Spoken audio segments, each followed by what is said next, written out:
expression of love, of compassion, of caring, of wanting to do for you. But you can see it taking place. There's some people you can smile at them all you want to, boy, and they keep that frown, at least on the outside. I had another friend, Mr. Frank Childress, said, yeah, you cannot judge what's going on the inside because of what goes apparently on the outside. I think people say that you can't judge a book by the cover. So we may see people who are frowning at us, apparently frowning at us, but maybe they're in pain. Maybe they're frowning at themselves. We can't take everything that appears to be something negative as something negative. It'll blow your mind. It'll blow you out of place, make you feel like the world doesn't love you, which it may not.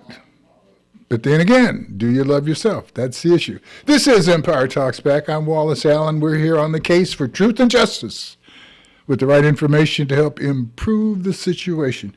We've been on our campaign here in California to stop the hate. Let me read this disclaimer for you. This resource is supported in whole or in part by funding provided by the state of California, administered by the California State Library via California Black Media as part of the Stop the Hate program. The program is supported by partnership with California Department of Social Services and the California Commission on Asian and Pacific Island American Affairs as part of the Stop the Hate program. To report a hate incident or hate crime and get support, call 833-8-NO-HATE. That's 833-8-NO-HATE. The idea of fighting the hate, sometimes, that sounds as aggressive as the hate itself. Stop the hate, fight the hate. No, hate is something that people feel because it's an honest emotion. I hated cod liver oil. I hated castor oil. I hated orange juice as a result of the fact my dad mixed the castor oil with the orange juice. I hated it. Then I went away somewhere and somebody gave me a big old tall glass of orange juice, and I was looking out probably at a beautiful scene, and the people who gave it to me, it had a wonderful association 180 degrees away from castor oil, and I found that, wow, I could take this orange juice after all. It's not, and that's how we have to deal with Stop the Hate. To me, I think we spread the love. That's the idea. If we understand that love is out here, the diversity of each other's presence, the diversity of our culture, the thing that we can bring to the table.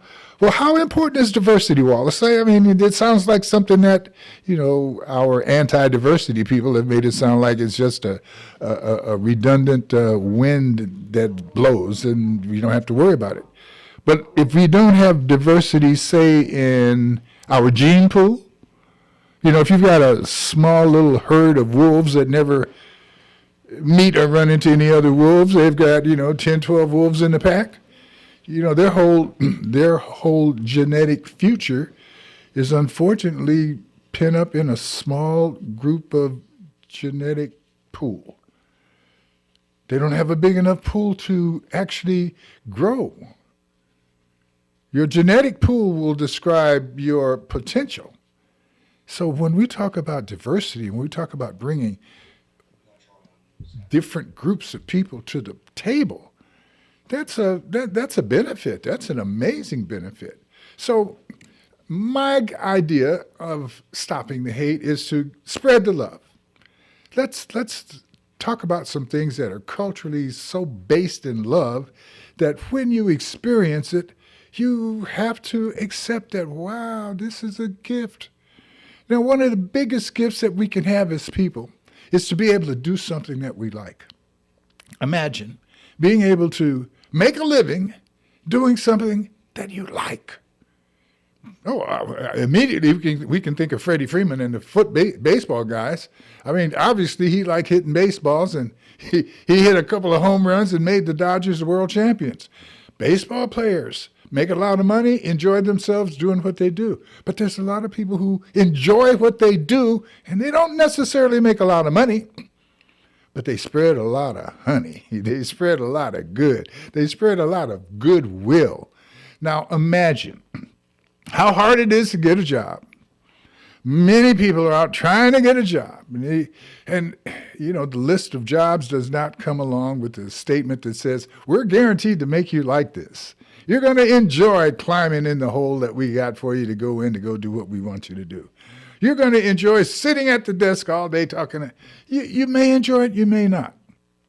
But there's a group of people that when they get going on what they do to make a living, they open up a little business. Oh yeah, it's not easy. But if you enjoy what you're doing, you're not really working. And I think I'm going to introduce you to someone that I think probably he stays busy. But when you get down to the heart of hearts, I really wonder if Troy McSwain considers himself working as he invites you into his restaurant, Wallace, and ask you to look at this wonderful menu that he's probably spent midnight to 5 a.m. perfecting and working on and being sure that everything is there to give you what you want when you look at that menu and order something. Tedious work, but I bet he doesn't even consider it work because he enjoys it. He loves it. If he didn't, he'd go get him a job. Troy McSwain, how are you this morning? Is Troy with us? There we go. There we go. Troy, how are you this morning? Yes, I love what I do for a living. I just missed you again. Are we okay there, Eric? Oh, not only is he on the phone, I can see him up there on the screen. Excellent. Troy, let me ask you again. Does this work hard for you, or is this something you love doing? Did I get it right with the intro, or what? Oh, yes, you definitely got it right. I love what I do. It's not even a job. If you love what you do, then it's not work. A lot of people who are busy all day possibly disagree with you on some part of that. But Troy, what makes this so enjoyable for you? Tell us a bit about your restaurant, Wallace. Tell us what's really good, what makes you feel good during the day and after you close that shop up. Well, it's a tiring job, but it's worthwhile. Nothing good ever came easy. So it's hard work. We're a family-owned business. We've been in business 10 years in the restaurant business. Oh, I hear my turkeys are going off. Hold on. I'm frying turkeys for Thanksgiving today for some people. That's what the tone is you hear. Okay. Let me turn the camera around so you can see what I'm doing. Fried turkey. Listen, folks, a lot of you guys are out there. I've heard about a lot of you people accidentally burning your patio down because you didn't know how to drop that turkey in that hot grease. You may want to do something like call Troy McSwain at Wallace and order some hot turkey from a guy who knows what he's doing and somebody that's not going to cause your patio to burn down, because you guys are trying to cook. If you are at home trying to fry your turkey in your kitchen, you have a problem potentially coming up. So right. Well, believe it or not, the first time I fried a turkey, I put the lid on the pot. Uh-oh. And when I lifted the lid off, it went poof and knocked me on my behind. See. I had to say that was about 20 years ago. Okay. And I did it in my backyard. Luckily, nothing caught on fire. See, and luckily is the deal. But the final product of that fried turkey is pretty interesting from what I understand. Yeah, well, I always have competition with people. Somebody will bake a turkey, and then I'll fry a turkey, and then everybody will pick which one they like the best, and I always win. Always is a big covering there. That's a deal. But you also have, as a restaurant, one of the things I've found out as we spread the love, going to various restaurants, and I've been into Italian restaurants with my wife. We've been into the big Australian restaurant. You've been in the Chinese restaurants and all of that. And my wife is a tremendous cook. She's from Atlanta, Georgia. I always tease her about being a city girl, whereas I'm a country guy.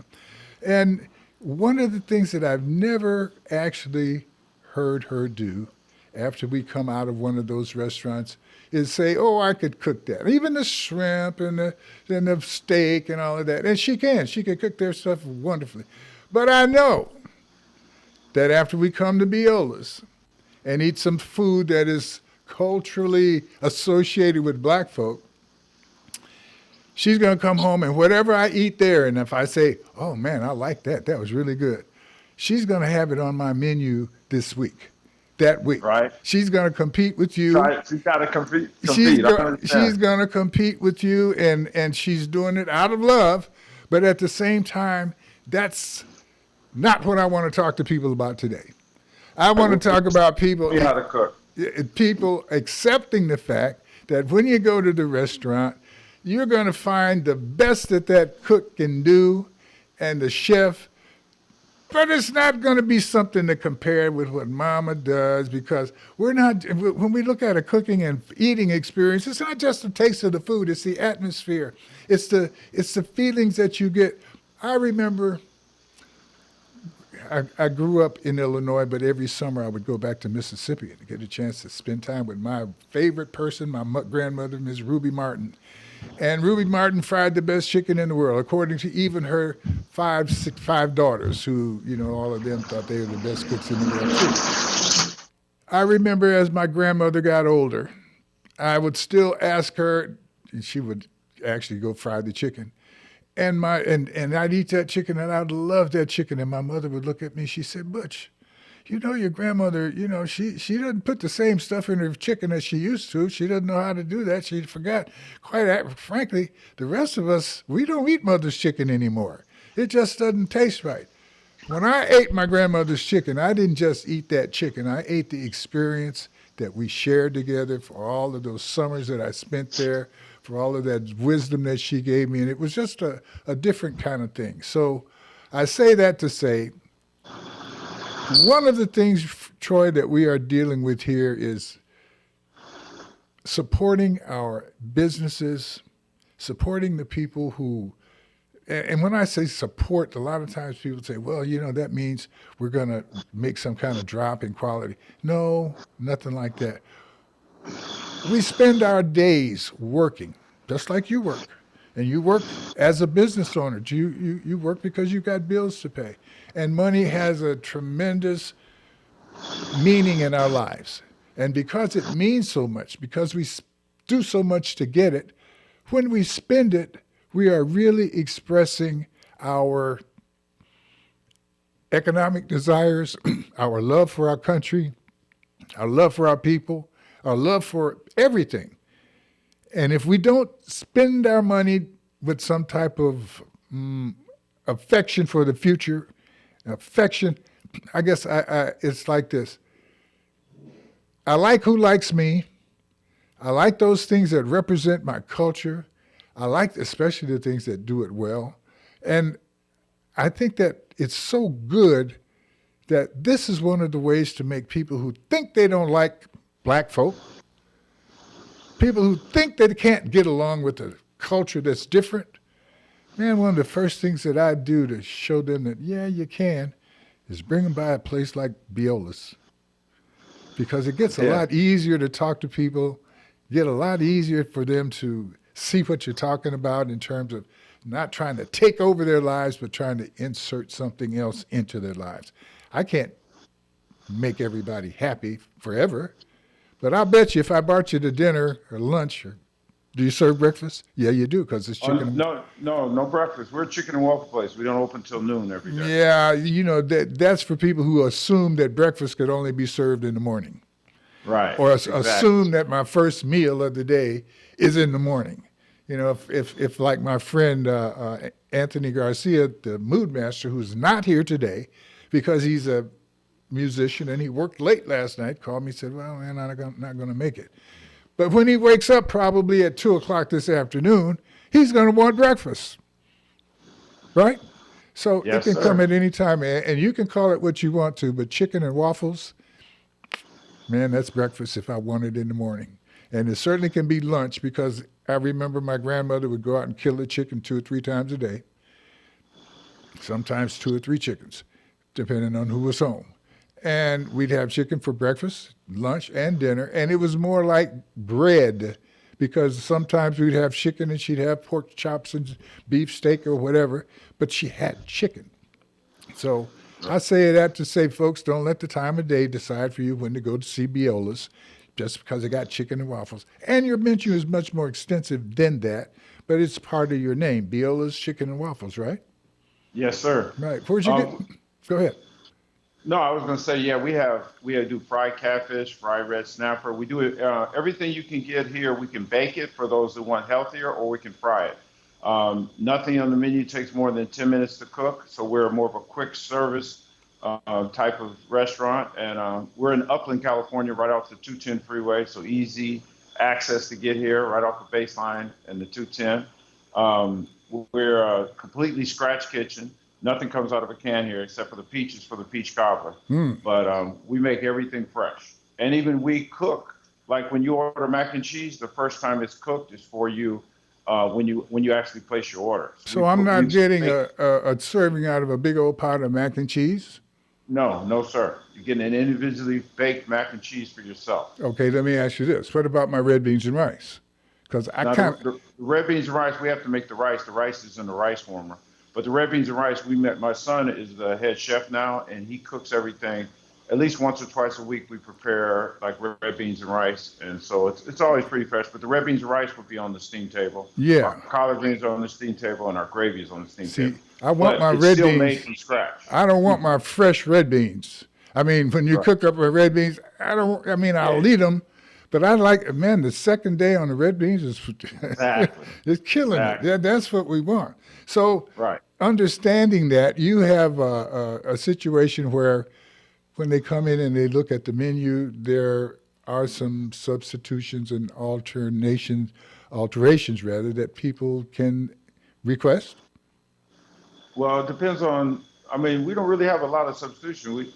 I mean, we can't like if people don't eat pork, the pork casing on the beef link is already there, so we can't take the pork out. Okay. So it's not like something like that. But we have other things on the menu, like we have the fish, we have brisket, we have shrimp, we can do pork chops. And then the chicken and waffle. We have party wings, like 7 different flavors of wings you can buy. And our cornbread is to die for. Our cornbread is like everybody goes crazy over our cornbread. And then we have our desserts. We have butter toffee cake. We do peach cobbler, sweet potato pie, and banana pudding. So, we have a pretty, a nice variety of Yes. things on our menu. Well, our church crowd is in church now. So they'll be picking up this information as they go through and hear the podcast and see things of that sort. Uh, how is your Sunday crowd? I would expect that because you've got a nice restaurant, nice place with tablecloths and real plates and stuff, people can come in there and feel real comfortable. Well, that's before COVID. We're actually the restaurant we had before was we had real plates. This is a quick service, so we have disposable plates now at this Okay. location. So this location is a much smaller location that we had to downsize during COVID and move over here. But we are in the next 2 years, we are moving back to a larger full service restaurant in Ontario. We're talking to the city right now and developers on they're going to build a restaurant just for us. It's going to have a full bar. It's more like a speakeasy lounge type atmosphere with our comfort food, our soul food cooking. So Hmm. we're excited about that moving back and getting a larger restaurant. Okay, But so right now we're just temporarily we're just happy to still be able to feed people for the last 3 years. We've very, been at this location for 3 years. and I'm happy to hear that part. I'm going to do my due diligence and come down there and eat so that I can Yes, be, sir. so we can come in and sit down and eat. Yes, the dining room seats inside 18 people inside and Okay. 18 people on our patio. Okay, So we have, we can serve a few people, and honestly, business has been slow to where I mean we're barely able to keep the doors open right now. Really? So anybody, please come on down and join us and get some good comfort food here at Viola's. So we're right freeway close, right off the 210 freeway at Yes. Baseline. So if they get off on Baseline at the 210, they come south about what? How far? About a quarter Oh mile? no, it's literally right off the freeway. Like when you exit Baseline, Mm-hmm. the shopping center is the only thing right there. And When it's you south. exit It's the south of the shopping freeway, center. right? Yes, it's right off. You can see it from the freeway. Yes. Well, I'm trying to get you to say it's either south or north. Where well the actually so the freeway kind of cuts through at an angle. Okay. So half of the shopping center we're in is Claremont and the other half is Upland. Oh, So it's right on the LA County, San Bernardino County border, cuts through our shopping center. so if So I'm coming, if so I'm we're on the south side of the 210 freeway. that's right. So if we're coming But there's east, nothing on the north side. You that's can't go north. okay. Good, good. That makes it less confusing for the hungry guy who's Right. being driven by his starving heartbeat. He doesn't Right. have to try to follow directions a whole lot. But that's good. What are your hours now? Monday through Friday, we're 12 noon to 8 p.m. But the only day we're closed during the week is on Wednesdays. Saturday, we open up an hour earlier at 11 o'clock and close at 8. And Sundays, we're 11 o'clock to 4 p.m. Very good. What is going to be probably the number one seller today on your Sunday? Every day, chicken and waffles. Chicken and and waffles waffles. are number one seller. What makes your waffle so special? Is it thick? Is it thin? Is it, you know, I know there's some places where they brag about their chicken and waffles, and their waffle is about as, it's not even as thick as a piece of toast. So Oh no, ours is a Belgian waffle. We do it right. We make it. We're actually going to hopefully one day soon we're going to be selling our waffle mix to where you just mix it with water. You can take it on, mix it with water, and make it yourself. But ours is a Belgian nice thick waffle. Our chicken we do hand breaded fresh chicken strips that we make from scratch. amazing. What's the worst part of your job as a business owner? I'd say understanding. One thing as I've learned is that I can't make everyone happy. Okay. That that somebody, and it's funny how everybody comes here and tries, you should do this and you should do that. Right, and I'm right. going to look at them and say, you should open up a restaurant. So it's hard to sit there and just listen to people tell you how you should run your business. Yeah, I guess that is a hard part. All right, yeah, we've got a bunch of people listening and watching, and the big question seems to be that they're far away, and I'm trying to remind them that you're freeway close off that 210 right there in Upland, between Upland and Claremont. Probably from San Bernardino, that's about a 30-minute ride at the most. Yes, sir. And coming from LA even, that's probably about a 35-minute ride. So you are freeway close. Any place that if you guys want to eat there, you can eat there. Here's my point. This man has got a wonderful business, Viola's. The name of the business is from My grandmother, Bill, that's her behind me. She lived to be 100 years old, and all these recipes are family recipes have been handed down. So My grandmother taught me. It's just like you said when my grandmother used to go outside the yard and grab the chicken by the neck. right. And while she'd be walking in with it, she'd Right. bring the neck, pull the feathers off of it. So we had fresh chicken That's it. every day. That's it. We had it seemed like we had a million chickens, and they would all come to her feet with looking up at her like, eat me today, because they didn't run away from her. They always ran to her, and they jumped in her arms. She didn't even have to reach down, it seems like. But that's a great thing. Is there anything yet that we've missed that you would like to say? Yeah, one thing that people are amazed at is that we never run out of any product. So we have oxtails every day of the week. We have pork chops every day of the week. We don't run out of anything. So we get a lot of phone calls when people ask, do you have this today? Do you have that today? We don't run specials like daily specials. We have everything every day. So if it's on our menu, we're going to have it. Everything every day. Very Yes, good. sir. And once again, you're open every day?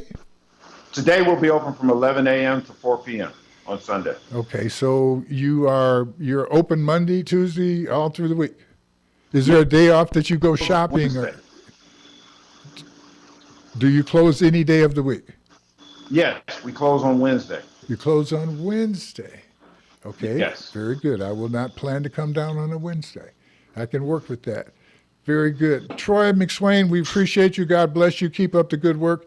And we are here, when I say we, Empire Talks Back Radio, along with the Improve Association and West Side Story. We are going to mount a mission to get 1,000 people to commit and pledge to spend $25 a month with a chosen business. Would that be helpful to you if we Oh had my God, I that mean, would be you know, great. something like that where we just said, hey, Troy, Wallace, here's your money. We'll, You know, we'll take it. yeah, very good. And they will eat good when they come and spend their money. No I doubt. promise. No doubt. No doubt. Well, And if they don't like the food, don't just give it. We'll give you your money back or replace it with something else. very good. I appreciate you. God bless you. Keep up the good work. And whatever we can do to support you, we will be doing that automatically. But if you can think of something that you'd like to have us do, you got my number. Holler at me. God bless Okay, you. thank you. Okay, Wallace. That's Mr. Troy McSwain. He is the owner, and he's got his son there working with him. And that's a treasure in itself, too. So the idea, folks, stop the hate. One of the things that we do with our money is extend the hate. Oftentimes we spend money with people who don't like us, who don't care about us, who really don't want you in their business. Think about that. So you have the ability to control much of what goes on here in America simply by allowing the world to know what you choose to do with your money. So now we have another guest. Do we have Dave and Brenda online? All right. Now we have Dave and Brenda Sutton. They are in the insurance business. Yeah, stop. I know you're trying to run away. Nobody wants to talk to the insurance man before they have a problem.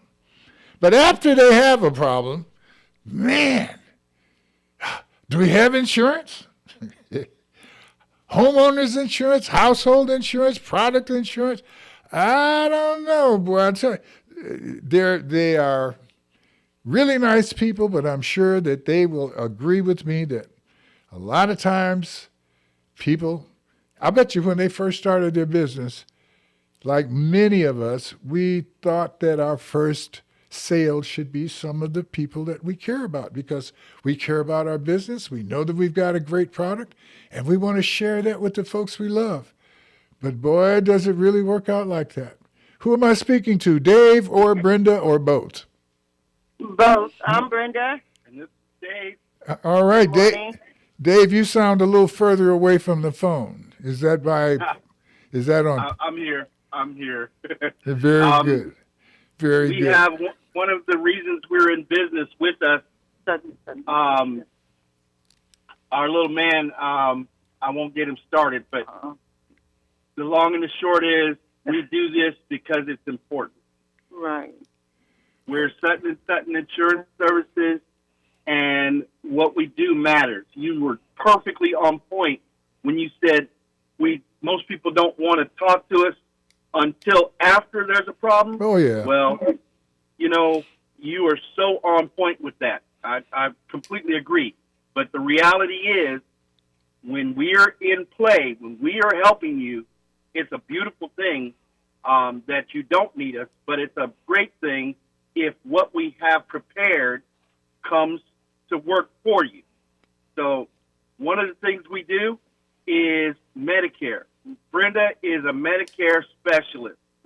Amongst other products, she has coverage options for people, if you're trying to help your parents, if you're trying to help your uncle, your cousin, or whoever figure out all this stuff that's coming at you, Brenda's a guru.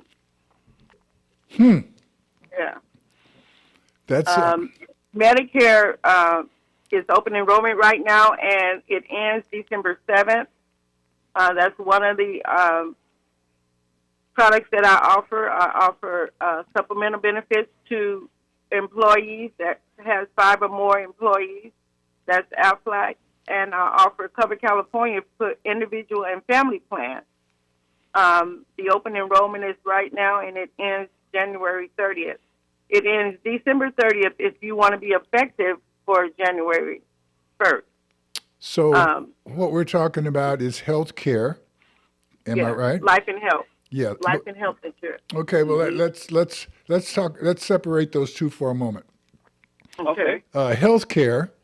You know, we went through this period of time with the COVID, and everybody at that point, for a while, appeared to get free health care. Am I right? Yes.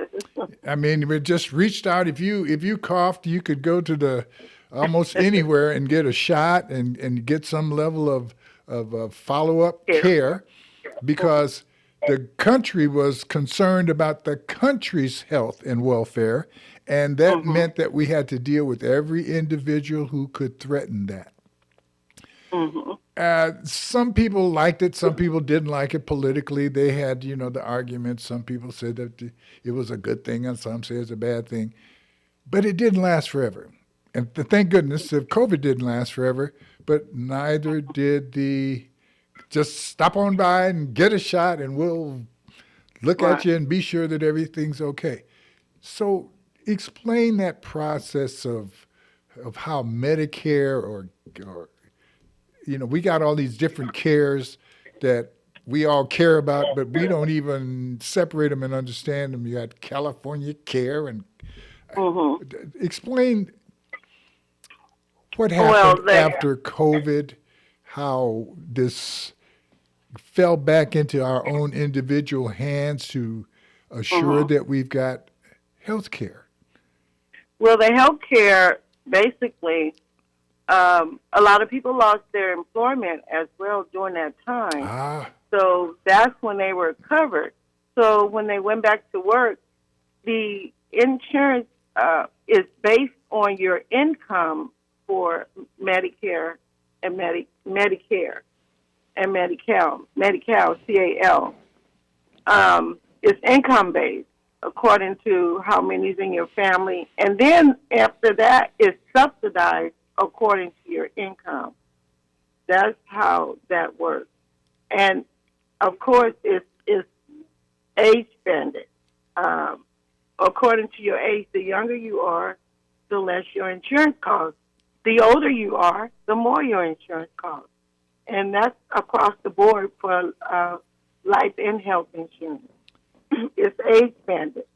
So it's first to qualify for the Medicare, Medi-Cal, CAL, is income based. And then for the Medicare, it's income based too, it's CARE, which is 65 or older, or if you have a disability, in stage renal disease for 2 years, then you get Medicare and Medi-Cal. Brenda, what did you have to do to learn all of the different ins and outs with the insurance?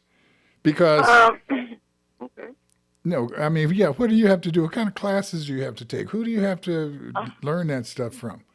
Number one, I got to get licensed through the state of California. But the license is to prove that you've received the knowledge. How do you work up the knowledge? What makes you qualified? Educated. You have to have CEs constantly, continuing education. Okay. And you stay abreast of what's coming down the pipeline, what's new, what's going away. You when you're in the industry, that's with every industry. You stay abreast of what's going on in your industry, what's going away, what's new, Well, just to show you how important you are, is the fact that this open enrollment is on everybody's TV station and everybody's radio program and in everybody's mail, and you get it on your phone. And we get the information that this is the enrollment period, but nobody's telling me to go to class like you did. Nobody's telling me about continuing education. But they are telling me and inferring that, if you call this group, they're going to give you a better deal than if you call that group. and vice versa, and on and on. Okay. And how do I Right. tell the difference?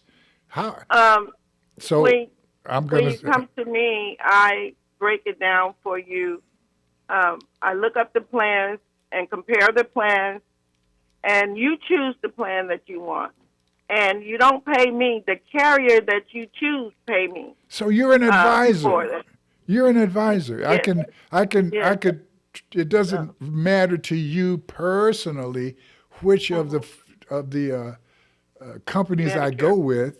It you're there to help me see the advantage in one company as to another based on my situation. Right. That's with the Whew. Medicare. Yes. Right. Okay, Yes. Wallace, that's for Medicare. That's hmm and Medicare. And Okay. Now, who is separating? Okay, one of the things I'm reading about is folks, the baby boomers and the parents, hmm the baby parents of the baby boomers. Baby hmm boomers are living older, living longer, but some of them are and some of them aren't. right. Some baby boomers are in need of hospitalization and uh, hmm home care and things of that sort, and Yes. some of them are dealing with their parents that are in that situation. And Right. how do you help those people make decisions? Do you have classes? Are you just one-on-one with people? How can people take advantage of what you know to help them? I am also have people that work with me that are in nursing and think different things for the Medicare clients. So I have a team of people that I refer out to that help with the parent or the person that needs rehab, that needs a nursing home, that needs special medicine Mm-hmm. and things like that. So I have those people I'm connected to with my team. Very. So we share that information with them. So, how much difference is there in one group than another in terms of what they provide? I would expect that there would be a standard if we called it Medicare, that there would be a hmm standard that if we called it Medi-Cal, that hmm everybody would have to kind of hit at the scratch line together. hmm Uh, It's income based. Everything starts with that age and that income. well, my income's not going to change based on who I'm talking to, or should it? Should, do I no. need, No, do I need to no. be?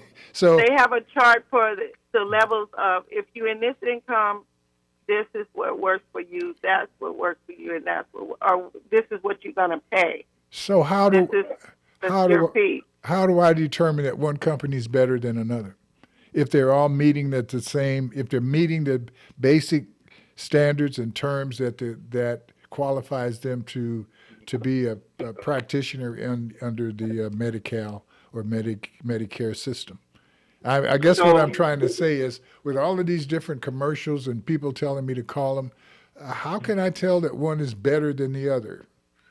okay. So to answer that, um, the important part is that you talk to your advisor, Brenda, right? Right? And you tell them the things that are important in your life. There's some people that have a need for assistance with hearing. They Okay. need assistance with dental. They need assistance with just staying healthy, fitness, right? Or they maybe need assistance with getting back and forth to their appointments. They might have limitations of transportation. So have the caveats, they have these provisions to help with these different issues. Some focus more on one thing versus the other. So when you are a client and you say, look, Brenda, I really need to be able to get So one company may be offering a ride or a shuttle service, and another one may not. right. Okay, very good. So it's a matter of suitability, which carrier serves the interest of the client. And that's where Brenda shines, and she takes the time to look at what's important to the client and what's going to deliver the best results based on what the client has told us.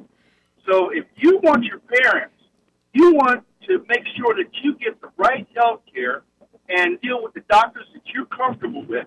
I'm going to call her and say, hey, Brenda, can we sit down and talk about this, that, or the other thing? We've got a website. Okay, let me ask a more personal and direct question. Yes, sir. My mother is in a assisted living situation, and she's got one health care provider, and we would like to discuss the idea of her being with another health care provider. I could sit down and try to learn what Brenda knows, or I could call Brenda, right? That is. And well, the fastest way to get it done is to call Brenda.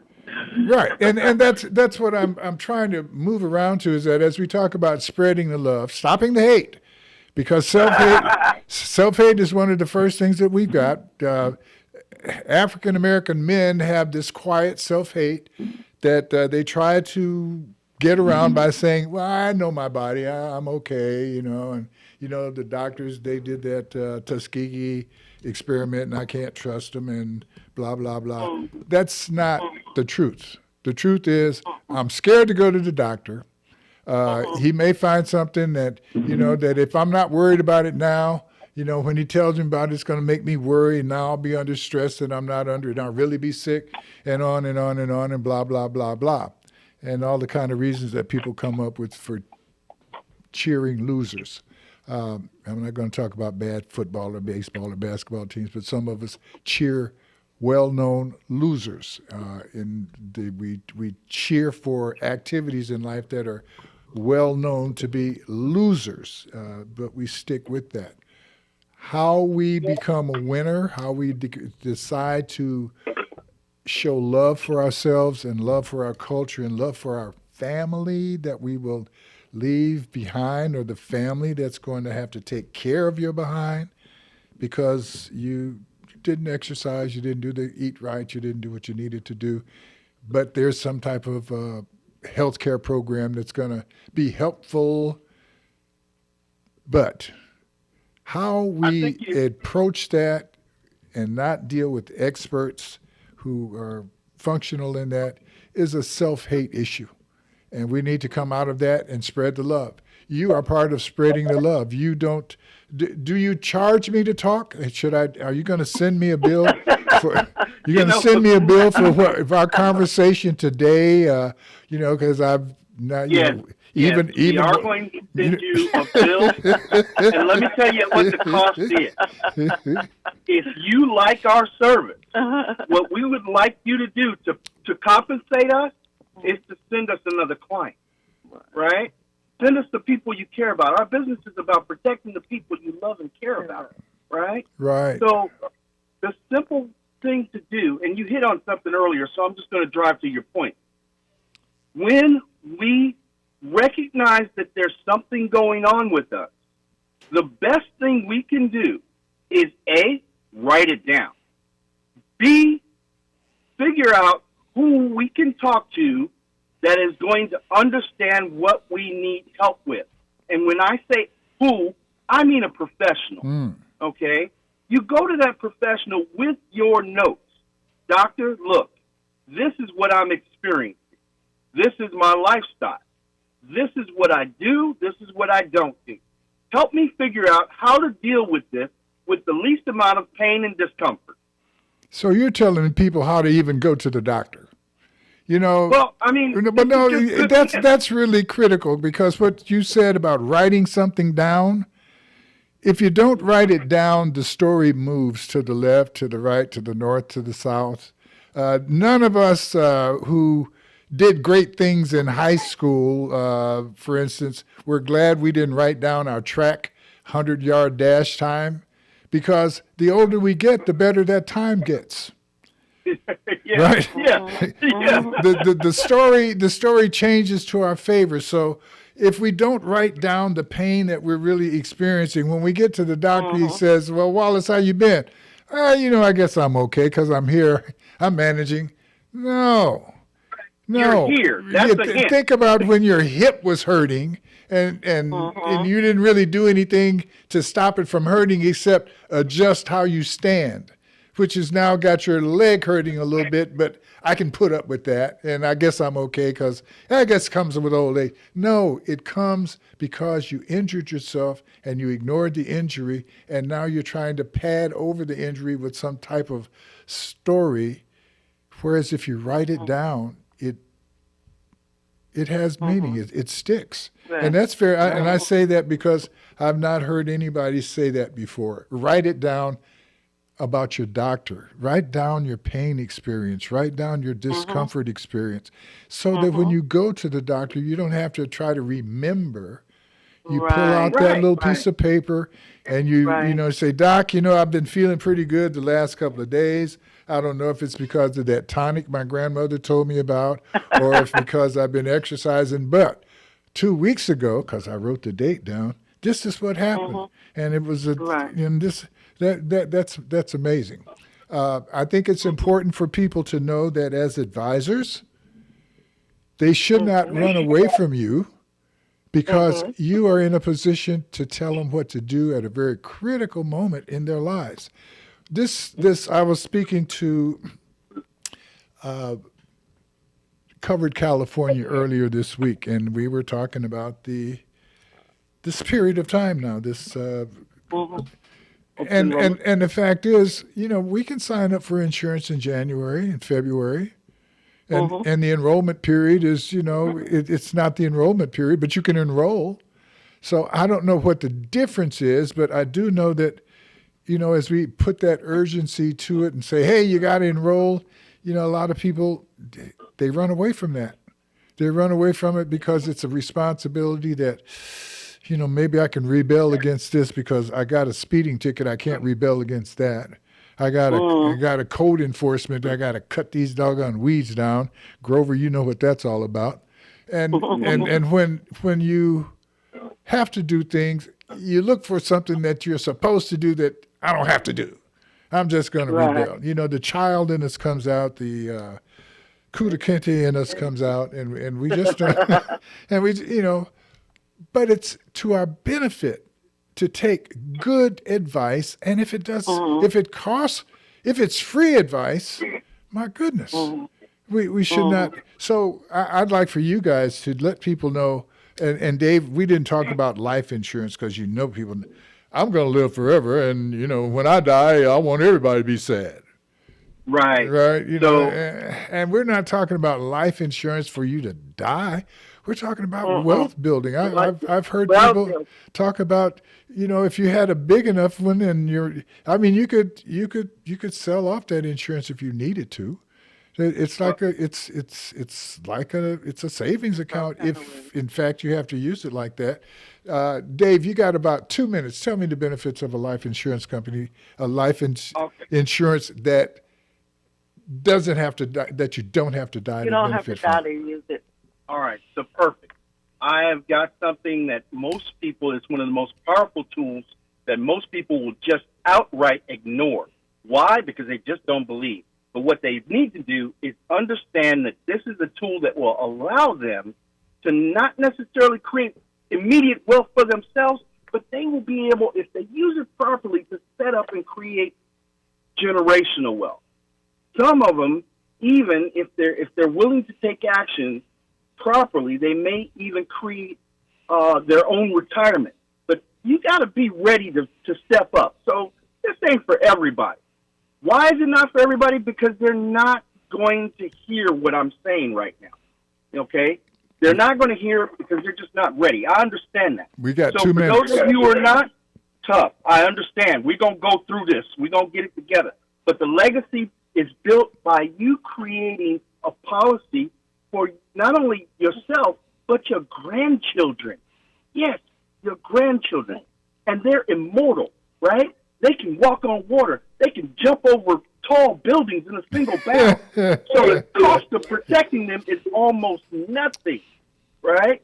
Now, if you work that right, you can make sure that your grandchildren never have to go to a bank again, right? I've heard a couple of people my age say things like, Well, I don't have life insurance, but I've got some kids that are, they got good jobs. The quickest way for them to have $1 million is to go in and buy a life insurance policy on me because I am definitely going to die. Does that make sense? Well, if they work it right, it's smart. Okay. Okay. I mean, and when we say work it right, the idea is, hey, Dad is old. Dad is getting ready to die. Dad ain't got no big insurance. He ain't going to leave us nothing. But all of us are working good. So if we all put up X amount of money, we can get $1 million on Dad. And if he lives 5, 6, 7, 8 more years, we can still afford that. Now you're cooking with gas. Now you're really doing something. Let's say cooking with electricity, because we found out that cooking with gas causes cancer and stuff. So we may want to change that around a little bit. But there's a lot of ways here to approach this thing so that we're not just looking at spending money, because people don't want to do that. My first thing, again, is about spreading the love. We need to support these. You there? Yes, I'm here. We need to support our businesses. You guys are in business, in a business that everybody doesn't like, but it's kind of like that castor oil that Dad would give me with the orange juice. It really can help you out. Dave, Brenda, we appreciate the interest, the sacrifice that appears to be that you're putting in, but we know you enjoy your work. We know that you enjoy being able to be at home with that little guy. We know that you enjoy being able to set your own schedule. And we most importantly know that you enjoy the feedback that you get from your happy clients and happy customers. Folks, you can be one of those happy clients and happy customers. Pick somebody that loves you to do business with. Don't continue to give your money to folks that don't like you. Don't continue to give your money to folks that care nothing about you. Share the love. God bless you. See you next week under 2 circumstances. 1, if the good Lord's willing. 2, if the creek don't rise. See ya. NBC News on KCAA Loma Linda, sponsored by Teamsters Local 1932, protecting the future of working families.